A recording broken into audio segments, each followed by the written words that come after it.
Hey guys, Miranda here, Sunshine and Grace. Today I'm coming to you with a little bit of a different project.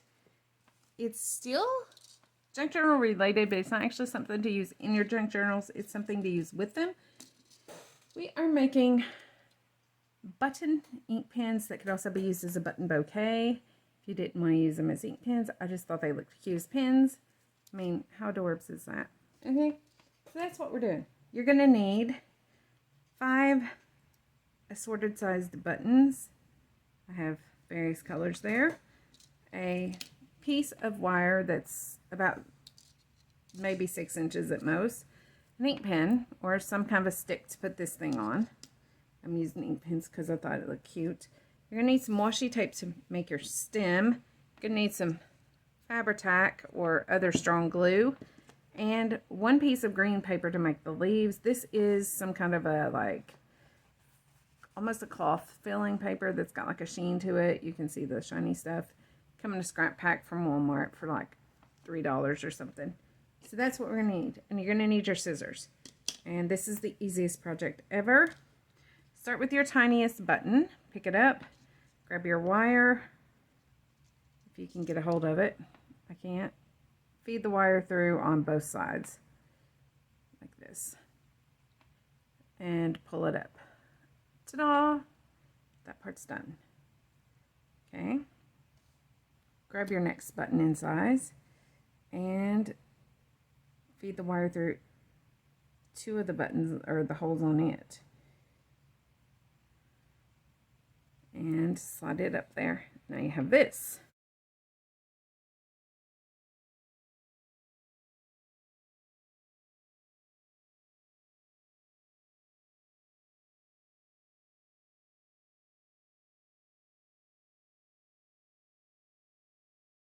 All 5 buttons are on. We have our flower.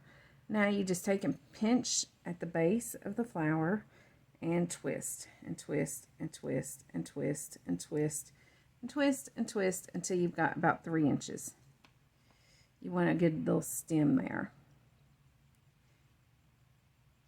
And then I twist it a few times more just to make sure I've got it good and tight. And then I cut right before the twist ends. And there you have a little stem. Now you're going to take your ink pen and you're going to put some Fabri-Tac on the end of it and all along the top here. And you want to kind of make it thick. Let that dry for just a second. What that does is helps this stick. Okay, and then you just stick it on there. Clamp it right there. Grab a piece of washi.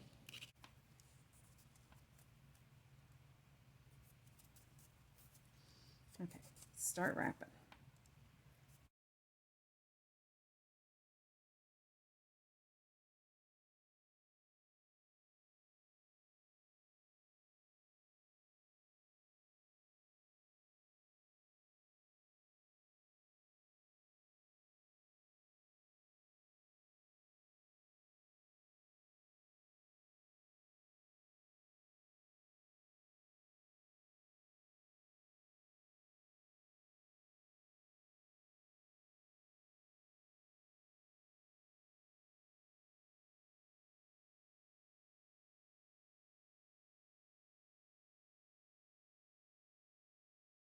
Here at the end, you're going to put a little bit of Fabri-Tac or whatever glue you use on there to kind of hold it down.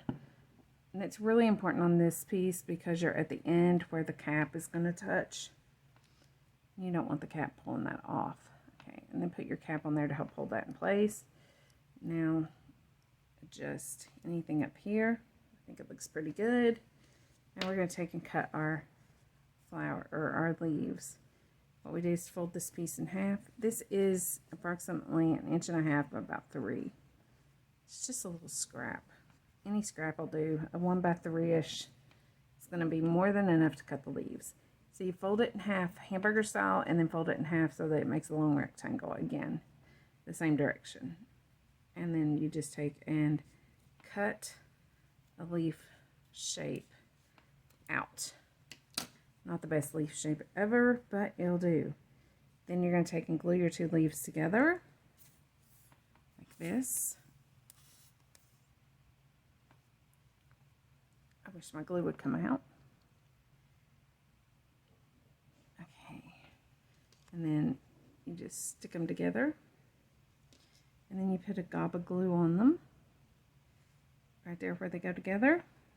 And you stick them on the bottom of your thing. And voila, you have an ink pen. And there you have it, guys. Button flower pens. Now let me know what you think. Here at Sunshine and Grace, I love making videos showing you guys how to make beautiful journals and ephemera using inexpensive items, whether you're a beginner or you've been making journals for a good bit now. I hope you'll join me as I share tips, tricks, and hacks along the way, usually a little bit of Jesus too. My creations are my way of working out what God works into me through His Word, and I couldn't do any of this without Him. Or you guys. I love y'all and thank you so much for watching and commenting on my videos. It really does mean so much to me. If you found this video valuable, be sure to hit that like button and drop a comment below to let me know what you think or how the project turned out for you. And don't forget to subscribe and hit that bell to get notified when I put new videos out. I don't have a schedule anymore, so that's about the only way to get notified. And sometimes I'll actually put out a heads up. That's happened a couple times. Before I go, I just want to remind you Jesus loves you so much He died for you. If you've not trusted that fact, then I'd urge you to do so today, because none of us is promised the next second. Whether you know it or not, you're going to live forever, either upstairs or down. Trust me, you want to go up. So if you've not trusted the gospel of your salvation, then I would love to tell you about my precious Savior, tell you the greatest love story ever, and get you sold for eternity right now. If you have any questions about anything at all, the projects I make, your eternal state, you need prayer, or you just want to talk, comment below or get a hold of me on social media. You can find all the links in my Linktree link below. You can also find a link to my Patreon account and links to my affiliate accounts in the description box below if you want to support me here at Sunshine and Grace and help me bring you more videos like this. So hit me up if you've got a question, and y'all check those links out. And have a great day, and we'll chat soon. Grace and peace. Bye-bye.